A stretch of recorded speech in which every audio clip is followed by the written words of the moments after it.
সম্মানিত মন্ত্রী প্রদত্ত তথ্য অনুসারে বাংলাদেশে সরকারি চাকরিজীবী কর্মকর্তা এবং কর্মচারীর সংখ্যা হচ্ছে 14,50,891টি।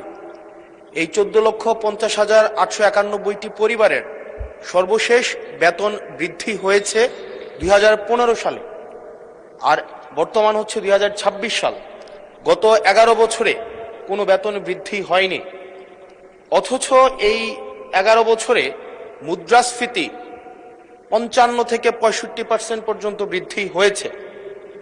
মাননীয় মন্ত্রী মহোদয়ের কাছে প্রশ্ন, এই 14,50,891টি যে পরিবার রয়েছে, প্রথম শ্রেণী থেকে চতুর্থ শ্রেণী কর্মকর্তা এবং কর্মচারীদের সরকারি তাদের বেতন বৃদ্ধির জন্য, যদি এটি আপনার মন্ত্রণালয়ের না, আপনারা অর্থ মন্ত্রণালয়ে তাদের বেতন বৃদ্ধির জন্য কোনো প্রস্তাব পাঠাবেন কিনা, এবং এই নিয়ে বর্তমানে আপনাদের প্রণীত যে নীতিটি রয়েছে সেটি আমরা জানতে চাচ্ছি।